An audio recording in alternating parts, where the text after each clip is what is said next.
Hello प्यारे बच्चों, आज हम सीखेंगे रिप्रोडक्शन इन प्लांट्स यानी कि पादपों में जनन, जिसमें पहला है ए सेक्सुअल रिप्रोडक्शन यानी कि अलैंगिक जनन और दूसरा है सेक्सुअल रिप्रोडक्शन यानी कि लैंगिक जनन। आइए इस बारे में डिटेल में बात करते हैं। सबसे पहले आता है बेटा ए सेक्सुअल रिप्रोडक्शन। इसमें एक सिंगल पेरेंट ही नए प्लांट को जन्म देता है। इसके एग्जाम्पल्स हैं, जैसे आपने गुलाब की कलम लगाते हुए देखा होगा, उसकी एक टहनी काट कर ज़मीन में गाड़ दी जाती है और नया पेड़ उग जाता है। आपने आलू, ऑनियन और जिंजर में भी नई कलियां खिलते हुए ऑटोमेटिकली देखा होगा, जिससे नए प्लांट्स बन जाते हैं। इसका एक और दूसरा एग्जाम्पल है ग्राफ्टिंग, जिसमें किसी और पेड़ के किसी उगने वाले टहनी को लेकर दूसरे पेड़ के साथ ज्वाइन करके लगाया जाता है। बच्चों, अलैंगिक जनन का यानी कि सेक्सुअल रिप्रोडक्शन का एक और बढ़िया एग्जाम्पल है ब्रायोफिल्म। इसमें पत्ती के किनारों पर ही नए पौधे छोटे छोटे अंकुर के रूप में उगना शुरू कर देते हैं।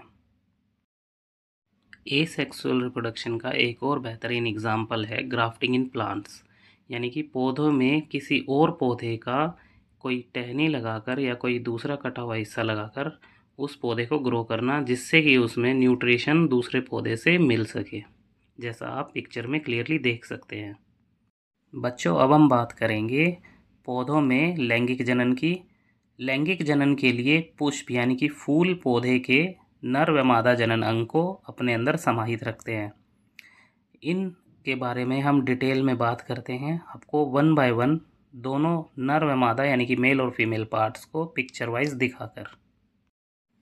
फ्लावर में मेल रिप्रोडक्टिव पार्ट एंथर्स और स्टेमन्स होते हैं, जिनमें लंबे स्ट्रक्चर एक फिलामेंट और फिलामेंट के ऊपर एक पैकेट जैसा स्ट्रक्चर होता है, जिसे परागकोश कहते हैं, जिसके अंदर पोलन ग्रेन्स होते हैं। ये pollen grains different type of vectors के थ्रू, जैसे एयर, वाटर या बर्ड्स, बीज के द्वारा दूसरे फ्लावर या सेम फ्लावर के स्टिग्मा तक या फीमेल पार्ट तक जाते हैं। फ्लावर के फीमेल रिप्रोडक्टिव पार्ट में मेन पार्ट होते हैं स्टिग्मा यानी कि वृत्तिकाग्र, स्टाइल यानी कि वृत्तिका जो एक लंबी ट्यूब होती है और स्टिग्मा को ओव्यूल यानी कि अंडाशय से कनेक्ट करती है।